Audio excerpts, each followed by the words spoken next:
Hello, guys. SirMahadame.com is going to be a one stop solution for your A levels and O level examinations. Watch the video, share it with your friends, subscribe the channel, and share the website as much as you can so that all of your friends and colleagues can benefit from that. Thank you so much. Second lecture of gravitational. Let's start off with the second lecture of the chapter gravitation. हम लोगों ने last class में Newton का law of gravitation और कुछ basic examples को discuss किया था. आज जो हमारी बुनियादी गुफ्तगू होगी वो होगी under the heading of gravitational field strength और ग्रेविटेशनल फील्ड, दोनों चीज़ों पे बात करेंगे. ठीक है, एक स्टेटमेंट यहाँ पे बड़ी ज़रूरी है that understand that gravitational field is an example of a field of force and define gravitational field as force per unit mass. ठीक है, इस जुमले को बड़ा इंपॉर्टेंट तौर पे देखिएगा क्योंकि ये जो जुमला है ये हमारे सिलेबस में ऐड हुआ था जब 2021 के बाद. इससे पहले यहाँ पे जो जुमला होता था वो कुछ इस तरीके से होता था कि define gravitational field as region where a mass experiences a force and कुछ समथिंग अलोंग दोज लाइंस. अभी मैं उसको रिपीट करता हूँ and then we are going to be discussing about the gravitational field lines वगैरह का जिक्र करेंगे. एक इसमें फॉर्मूला भी हम लोग डिस्कस करेंगे दैट किस तरीके से जो है Newton law of gravitation and the definition of gravitational field, जिनसे हम ये इक्वेशन निकालेंगे और दीगर कुछ छोटी छोटी बातें जो है डिस्कस करेंगे. ठीक है, समझते हैं इन चीज़ों को और इस कॉन्सेप्ट को भी देखें. भाई, ग्रेविटेशनल फील्ड एक रीजन होता है दैट अराउंड अ प्लैनेट और a body around which another mass experience is a force of attraction. So what is gravitational field? It is a region in space where a mass experiences an attractive force. But 2021 के बाद से जो भी exam paper आए हैं जिनमें जब भी उन्होंने ग्रेविटेशनल फील्ड का जिक्र पूछा या डेफिनेशन पूछी, तो ग्रेविटेशनल फील्ड की डेफिनेशन हम जो जब पूछता है डायरेक्टली तो उसकी डेफिनेशन जो आंसर में देता है that is force per unit mass. तो although it is a reason but उसने अब क्या कर दिया, ग्रेविटेशनल फील्ड की डेफिनेशन में भी ग्रेविटेशनल फील्ड स्ट्रेंथ की डेफिनेशन को लगा दिए. पहले मैं इसको समझा दूं फिर मैं आपको पूरा कॉन्सेप्ट समझाता हूं दैट ग्रेविटेशनल फील्ड स्ट्रेंथ या ग्रेविटेशनल फील्ड की जब डेफिनेशन मांगेगा तो आप लिखेंगे फोर्स पर यूनिट मास. सर ग्रेविटेशनल फील्ड की वैल्यू बता दो. क्या स्टेटमेंट है? ग्रेविटेशनल फील्ड की वैल्यू बता दो. पहले मैं बहुत प्यार से समझाता हूँ यार क्योंकि लोग इतना कॉम्प्लिकेट कर देते हैं इसको, पता नहीं क्यों कर देते हैं. बहुत ही बेसिक बात है. एक बॉडी के इर्द गिर्द एक रीजन है, उस रीजन में जहां वो अट्रैक्ट करता है किसी और ऑब्जेक्ट को, region in space around a body where another mass experiences attractive force, this is known as a gravitational field. ठीक है, ग्रेविटेशनल फील्ड ये कहलाती. अब यहां पे एक ऑब्जेक्ट अट्रैक्ट होता है पॉइंट ए पे. मान लेते हैं पॉइंट ए पे ऑब्जेक्ट अट्रैक्ट होता है एक फोर्स से जो 100 न्यूटन की फोर्स, 100 न्यूटन पर केजी. अगर 2 केजी का ऑब्जेक्ट होगा तो 200 न्यूटन, 3 केजी का होगा 300 न्यूटन. यहाँ पे एक ऑब्जेक्ट है उसका नाम बी है, यहाँ पे वो जिस फोर्स से अट्रैक्ट हो रहा है वो है 30 न्यूटन की. ठीक है, मान लेते हैं ना, मान के चलते हैं पर केजी. यहाँ पे अट्रैक्ट हो रहा है सर 200 न्यूटन पर केजी पे. तो ग्रेविटेशनल फील्ड वो रीजन था जहां पे कोई भी मास फोर्स एक्सपीरियंस करता है. ठीक है, और ये जो नंबर है ना, ये जो नंबर है फोर्स, जिस फोर्स से वो एक्सपीरियंस करता है, वो जो फोर्स एक्सपीरियंस कर रहा है वो कितनी है सर, कितनी फोर्स है? 100 न्यूटन पर केजी है, 30 न्यूटन पर केजी, 50 न्यूटन पर केजी है. That force per unit mass is gravitational field strength. खत्म हो गई. एक मास, 1 केजी का मास उस पूरी ग्रेविटेशनल फील्ड में अलग अलग जगहों पे अलग अलग फोर्स एक्सपीरियंस करता है. वो मैं बताता हूँ क्या होती है. तो फोर्स पर यूनिट मास जो है वो क्या है हमारे पास, ग्रेविटेशनल फील्ड स्ट्रेंथ है कि वो नंबर कितना है. भाई वो फोर्स पर यूनिट मास कितनी है जो मुझे मिल जाए तो मैं उसके बदले कोई भी कहीं से भी जो है फोर्स की वैल्यू निकाल सकता हूँ. 10 केजी का बंदा है तो उसको मल्टीप्लाई बाय 10 कर दो. 100 केजी का ऑब्जेक्ट है तो मल्टीप्लाई बाय 100 कर दो. तो gravitational field strength is the number is the force that is applied per unit mass. It is a force applied per unit mass, a force that is experienced by the unit mass in order that because it is present in the gravitational field. So what is the gravitational field itself? अगर पूछे तो it is a region in space where another mass experiences an attractive force. But when it comes to your examination, what is gravitational field? So it is the force per unit mass. क्या है gravitational field? It is the force per unit mass. And gravitational field strength itself, force of attraction experienced by the unit mass, या same चीज है. ये भी sir force per unit mass ही है, ठीक है. ये इसको थोड़ा सा मैंने एक्सप्लेन फॉर्म में लिखा हुआ है, फोर्स पर यूनिट मास. तो सर एक ही चीज दोनों क्यों है? होता क्या था, मैं आपसे पूछता हूँ ग्रेविटेशनल फील्ड की वैल्यू बता. तो ग्रेविटेशनल फील्ड की वैल्यू, तो आप ग्रेविटेशनल फील्ड की वैल्यू नंबर मांग रहे हैं, तो ग्रेविटेशनल फील्ड स्ट्रेंथ मांग रहे हैं आप मुझसे ग्रेविटेशनल फील्ड की कोई वैल्यू नहीं. ग्रेविटेशनल फील्ड तो एक जगह है, एक पूरी की पूरा एरिया है. What is a gravitational field? वो एक एरिया है. पर एग्जामिनेशन में एग्जामिनर ने अब चीज़ों को थोड़ा सा सिंप्लीफाई करने के लिए ग्रेविटेशनल फील्ड, हालांकि वो एक रीजन है, बट उसकी डेफिनेशन भी एग्जामिनर अब क्या मांगता है? Force per unit mass.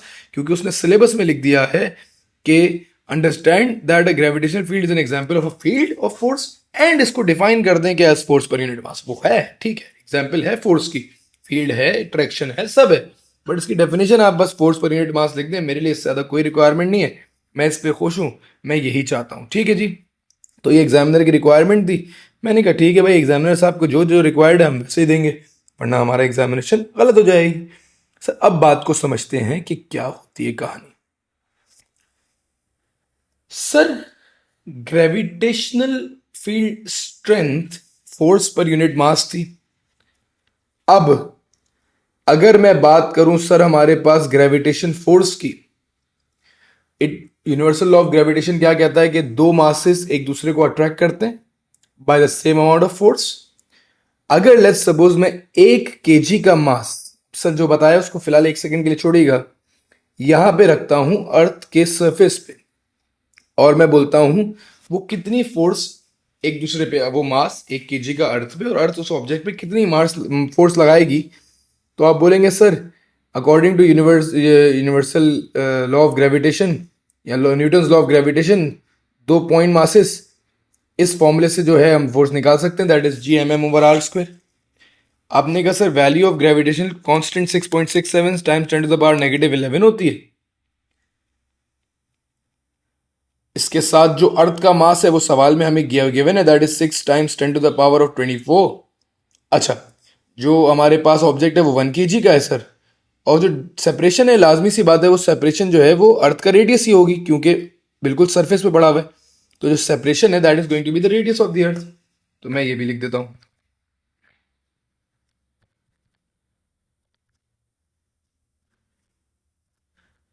तो सर जब मैंने इस फोर्स की मैग्नीट्यूड को निकाला तो what I got was that कि हमारे जो आंसर आ रहा था that is 9.77, which is equal to 9.8, approximately equal to 9.8 Newton's पर न्यूटन आ रहा था. ये जो फोर्स हमारे पास आ रही थी, ये हमारे पास आ रही थी 9.8. कितनी आ रही थी सर? 9.8. यहां तक कोई टेंशन की बात नहीं है. अच्छा, अब अगर एक ऑब्जेक्ट अर्थ की सरफेस पे मौजूद है, तो वो जो फोर्स एक्सपीरियंस करता है वो अराउंड 9.8 न्यूटन है, और वो मास हर केजी पे, 1 kg का मास 9.8 न्यूटन. 2 kg लगाऊंगा इसका मल्टीप्लाई बाय 2, 3 kg लगाऊंगा तो इसका मल्टीप्लाई बाय 3 हो जाएगा. तो अगर आप इसका रिलेशनशिप निकालना चाहें, if you are required to obtain the relationship between the gravitational field strength and the G, तो आप कह सकते हैं कि सर जो ऑब्जेक्ट का वेट है वो बराबर होता है हमारे पास उस फोर्स के जो एक ऑब्जेक्ट एक्सपीरियंस करता है, जो हम लोग न्यूटन्स लॉ ऑफ ग्रेविटेशन से निकालते हैं. तो सर हमारे पास जो एक्सपीरियंस फोर्स है दैट इज 9.8 न्यूटन्स पर केजी. तो अच्छा, इसमें 2-3 बातें अब यहाँ पे हमने आगे जो डिस्कस करनी है, दैट्स नंबर 1 कि यार इस बात को समझें कि जो हम फॉर्मूला यूज करते हैं that force is equal to M M G M M over R square, वो फॉर्मूला हम लोग फोर्स निकालते हैं बिटवीन टू पॉइंट मासेस। अगर मैं कहता हूं कि अगर एक सोर्स मास है, जैसे एक बड़ा मास है और दूसरा मास 1 kg का है, एक सोर्स मास है और मैं 1 kg के मास पे लगने वाली फोर्स निकालना चाहूँ, तो उस फोर्स को हम लोग ग्रेविटेशनल फील्ड स्ट्रेंथ का नाम दे देते हैं, that is equal to G M over R square. तो ये ग्रेविटेशनल फील्ड स्ट्रेंथ का बहुत सिंपल सा जो है कॉन्सेप्ट है, दैट फोर्स जो 1 kg पे लगने वाली है उसको मैंने छोटे जी से रिप्रेजेंट कर दिया और उसका फॉर्मूला बन गया G M over R square. तो that's it, that's the relationship between gravitational field strength and the gravitational constant. अब बहुत सारे लोग बोलते हैं sir F is equals to G M M over R square है, ये जो फोर्स थी ये उस ऑब्जेक्ट का वेट है और ये G M M over R square के बराबर है, वेट एम जी के बराबर है। G M M over R square, आप एम से एम कैंसिल आउट कर दो, तो ग्रेविटेशनल फील्ड स्ट्रेंथ जो है mass per unit, sorry force per unit mass, that is going to be given by G M over R square. तो same चीज़ है, मेरे ख्याल से इसमें कोई बात नहीं है। बुनियादी बात जो समझने की है सर, अगर दो पॉइंट मासेस के बीच में लगने वाली फोर्स की बात करेंगे तो वो फोर्स जो ग्रेविटेशनल फोर्स है that is calculated by G M M over R square. और अगर मैं बोलता हूँ कि यार एक केजी का मास, उस पर लगने वाली फोर्स कितनी होगी, तो यार 1 kg के लिए जब मैं एम की जगह पे 1 पुट करूंगा तो जो एफ की वैल्यू आएगी निकालनी उसी फॉर्मूले से है, बस एम की जगह 1 पुट करना है, तो उसको उस एफ को मैंने एक नाम दे दिया, that name is known as gravitational field strength और जी। ठीक है जी, ये हमारे पास सारी बातें आ गई। So the gravitational field strength that is the force that is acting per unit mass is directly proportional to the product the mass of the source, क्योंकि दूसरा मास तो 1 kg लेना है, ऑब्वियसली सी बात है। तो भाई जितना बड़ा सोर्स वो मास होगा, जितना बड़ा उसका सोर्स का मास होगा, अर्थ है सर, मून है, तो योर प्लेनेट है, तो उतनी ज्यादा ग्रेविटेशनल फील्ड स्ट्रेंथ ज्यादा होगी। And it is inversely proportional to the square of the distance. और जितना जितना ज्यादा मैं डिस्टेंस बढ़ाता जाऊंगा उतना उतना ज़्यादा जो है हमारे पास उसके स्क्वायर रिलेशनशिप से, जैसे फॉर एग्जांपल अगर मैं डिस्टेंस डबल करूंगा तो द फोर्स ऑफ ग्रेविटेशन या gravitation field strength will decrease by a factor of 4। अगर मैं डिस्टेंस ट्रिपल करूंगा तो gravitational field strength would decrease by a factor of 9। That's how it goes. If you increase the radius or the distance by 4 times, the gravitational field strength would reduce down by a factor of 16. तो around those lines आपके पास ये concept जो है mature हो जाते हैं। अब अगर मैं लेट्स सपोज बात करता हूँ, लेट्स से कि जब रेडियस हमारे पास 1 था on the surface of the अर्थ, जो मेरी ग्रेविटी की वैल्यू थी दैट इज 9.8, ठीक है, अप्रोक्सीमेटली। अगर मैं डिस्टेंस को डबल करता हूँ, लेट्स से मैं डिस्टेंस डबल करता हूँ, तो मैं इसको एक नए पेज पे समझाने के लिए G is equal to G M over R squared, ठीक है। अब सारी चीज़ें यहाँ पे याद रखिएगा दैट यही वैल्यूज हमारे पास है। मैं सिर्फ एक चीज़ आपको प्रूफ करना चाह रहा हूँ क्योंकि ये पास्ट पेपर में बहुत बात पूछी जाती है एंड ये एक इंपॉर्टेंट कॉन्सेप्ट भी है। तो लेट्स सपोज मैं कहता हूँ that the gravitational constant is 6.67 times 10 to the power -11। Mass of earth भी चेंज नहीं होती, that is 6 times 10 to the power of 24। अब मैं क्या कहता हूँ, मैं कहता हूँ यार कि जब रेडियस अर्थ का आर था तो हमने जो वैल्यू निकाली थी दैट वाज 9.8। अब मैं इसको डबल कर रहा हूँ, ठीक है, डबल कर रहा हूँ 6.4 times 10 to the power of 6 squared. तो अगर मैं हमारे पास जो है 6.67 times 10 to the power of -11 multiplied bye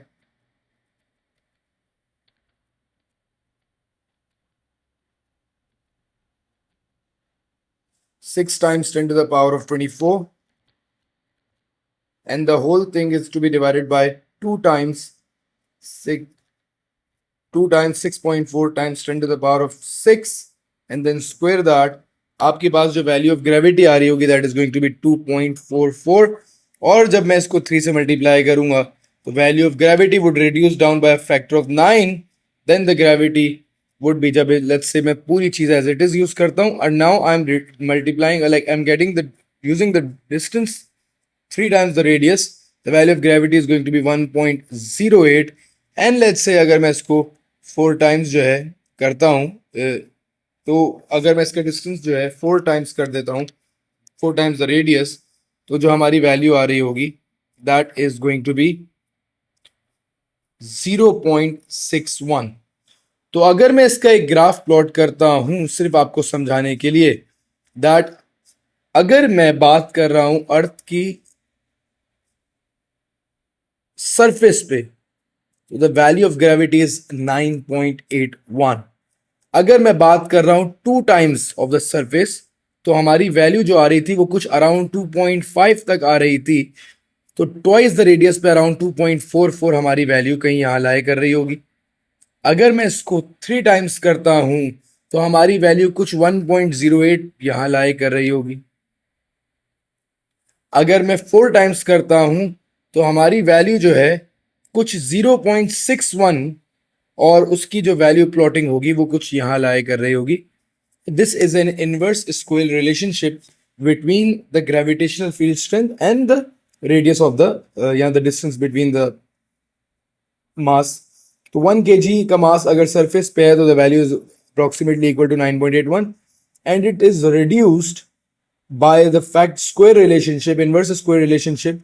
और इसका मैंने एक परफेक्ट वर्जन यहाँ पे निकाला हुआ है दैट के इस तरीके से ये रिड्यूस हो जाएगा। अच्छा सर, आप इतनी लंबी कर रहे हैं इस ग्राफ पे, बेटा ये पेपर में आ जाता है, बहुत कॉमनली पेपर में आ जाता है that sketch the graph to show the variation of gravitational field strength of the star with distance from its center. You should consider the distance in the range r to r4r। ठीक है, surface of the star पे definitely gravitational field strength जो है 1 होगी। इस बात को realise कीजिएगा दैट जब डिस्टेंस डबल होगा तो gravitational field strength will reduce by a factor of 4, distance triple होगा by a factor of 9, and distance 4 times होगा तो बाय अ फैक्टर ऑफ 16। तो अगर इनिशियली जो है 1 है तो बाय अ फैक्टर ऑफ 4 जब डिक्रीज होगी तो 0.25 हो जाएगी, and then by a factor of 9 जब डिक्रीज होगी it would be 0.11, and then जब by a factor of 16 reduce होगी तो इट वुड बी 0.0625। तो ये आपके पास कुछ जो ग्राफ होगा that would be inverse square relationship, और ये कॉमनली पेपर में ड्रॉ करने के लिए, स्केच करने के लिए आता है। तभी मैं इस पे काफ़ी जो है आपको बात समझाने की कोशिश कर रहा था दैट ग्रेविटेशन फील्ड स्ट्रेंथ इस फैक्टर से जो है रिड्यूस हो रही होती है। तो ये आपके पास ग्रेविटेशन फील्ड स्ट्रेंथ की कुछ वैल्यू थी। ठीक है, हमने अच्छी खासी बात की दैट सरफेस पे जो ग्रेविटी है that is going to be जो भी वैल्यू है, and then it would reduce down by such factors, inverse square relationship, and this is how it goes. अच्छा, अब बात कर लेते हैं कि यार ग्रेविटेशनल फील्ड लाइंस जो बनाई जाती हैं, वो जो ग्रेविटेशनल फील्ड की लाइंस हैं, हाउ टू ड्रॉ देम और इनका क्या होता है। Basically gravitational field strength is a vector quantity and gravitational field itself is a vector quantity. It is always attractive in nature. तो अगर आप एक planet में gravitation field lines बनाते हैं, they should be perpendicular, and अगर आप उनको stretch करेंगे, they are radial in nature, they meet at a single point, वो सारी एक point पे आके जो है meet करती हैं। तो ये हमारे पास जो है बेसिक सी जो है अंडरस्टैंडिंग है ग्रेविटेशनल फील्ड की। आपकी जो फील्ड लाइंस होती हैं they show that what is the strength of the gravitation field. अगर आपके पास जो है लाइंस ज़्यादा होंगी, if there are more lines that shows the gravitation field is stronger, more lines means stronger gravitational field.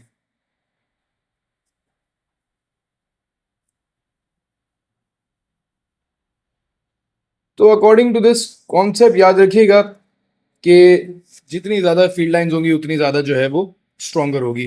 दूसरा, since they meet a point radial है तो हम उसको रेडियल डायग्राम में पॉइंट मास कंसिडर करते हैं। हम हर ऑब्जेक्ट को एक पॉइंट मास इसीलिए कंसिडर करते हैं बिकॉज वी अज्यूम दैट कि उनकी जो सारी ग्रेविटेशन फील्ड है that all the weight is concentrated to the centre, and field lines meet at a specific point जहाँ पे उनकी पूरा मास एक्ट कर रहा होता है। ये बात मैंने लास्ट टाइम भी एक कॉन्सेप्ट के तहत की थी। अच्छा, एक बात यहाँ पे और करनी चाहता हूँ, what is the line of gravitational force. अब एक सवाल आ गया हमारे पास, रिसेंट एग्जाम में आया था, उसने पूछा कि what is the line of gravitational force. तो लाइन ऑफ ग्रेविटेशन फोर्स का मतलब होता है कि if I place a test mass over here, तो it means if we place a test mass, where will it move, where will it experience a force and move?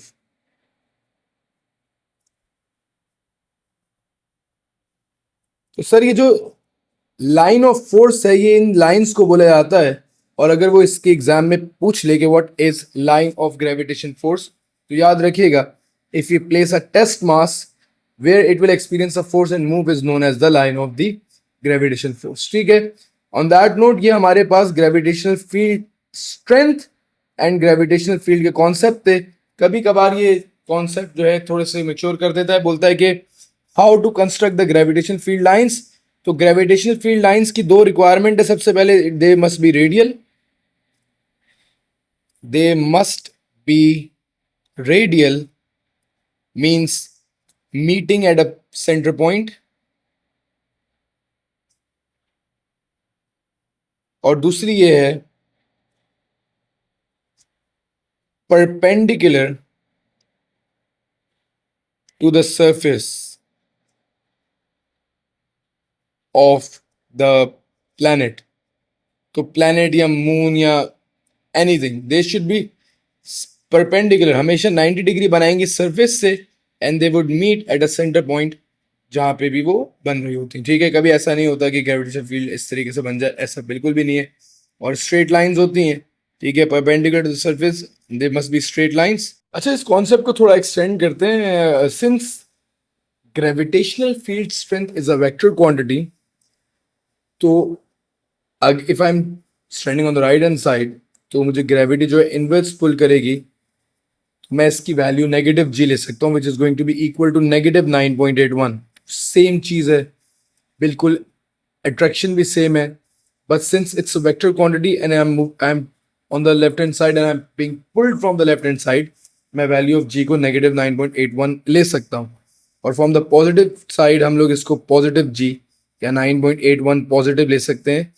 जिस तरीके से मैं डबल डबल होता जाऊंगा, तो जिस तरह हम लोग ने अपने वैल्यू ऑफ ग्रेविटी को रिड्यूस किया था 2.45 1.09, सेम ही काम होगा। But since it's a vector quantity, left hand side पे अगर फॉर एग्जांपल हमारे पास जहाँ पे रेडियस आर है वहाँ पे वैल्यू ऑफ ग्रेविटी -9.81 है, तो वो कम हो जाएगी, नेगेटिव में ही थोड़ी सी रिड्यूस डाउन हो जाएगी, और वो इस तरीके से एक इन्वर्स स्क्वायर रिलेशनशिप फॉर्म हो जाएगा। ठीक है, सिमिलरली अगर मैं value of G right hand side से कंसिडर कर रहा हूँ, तो वो पॉजिटिव होगी and it would reduce down like this, तो हमारे पास अगेन एक इन्वर्स स्क्वायर रिलेशनशिप फॉर्म हो जाएगा, reduce by a factor of 4 by a factor of 9, and so far this is how it goes. ठीक है, बहुत ही बेसिक सा कॉन्सेप्ट है, याद रखिएगा। इनसाइड द पॉइंट मास हम ग्रेविटी की वैल्यू कंसिडर नहीं करते। Inside point mass we do not consider the value of gravity.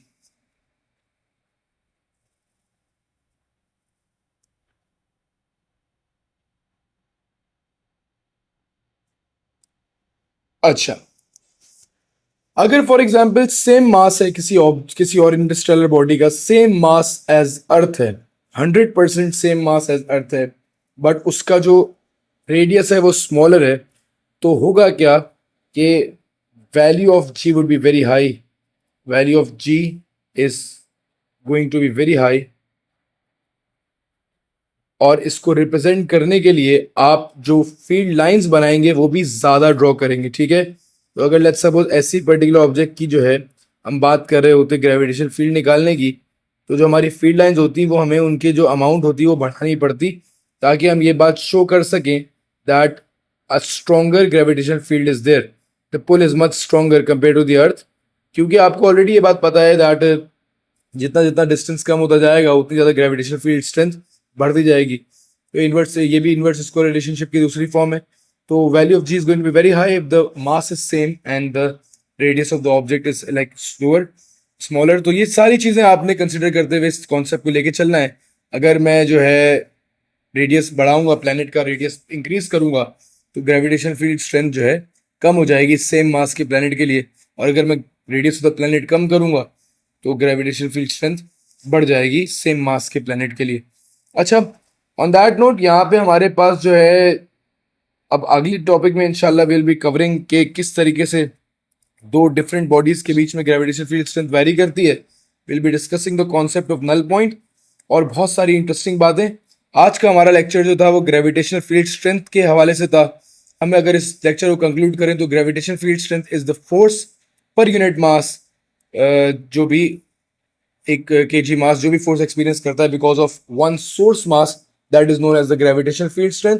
हमने इससे रिलेटेड एक ग्राफ को डिस्कस किया, उसके दो तीन डिफरेंट एस्पेक्ट्स और किस तरीके से क्वेश्चंस आते हैं इन बातों को डिस्कस किया। हम लोगों ने तीन डिफरेंट चीजें पढ़ी, दैट ग्रेविटेशनल फील्ड स्ट्रेंथ और ग्रेविटेशनल फील्ड की डेफिनेशन हम एक ही लिखते हैं, that is force per unit मास। और एक डेफिनेशन हम लोगों ने और पढ़ी, that is what is meant by line of gravitation force. ये हमारे पास जो क्वेश्चन आया था लाइन ऑफ ग्रेविटेशन फोर्स, ये हमारे पास एक एग्जाम पेपर में आया था। मुझे याद आ रहा है एग्जैक्टली ईयर नहीं याद, हाँ 2018 में, जून 2018 में ये क्वेश्चन आया था। तो ये भी डेफिनेशन इंपॉर्टेंट है, पूछी जा सकती है। आपको अब आई गेस क्लियर हो गई है, इसमें कोई इशू की बात नहीं है। So hopefully see you guys in the next lecture. अपना ख्याल रखिएगा और do share the lecture and everything. Take care बेटा।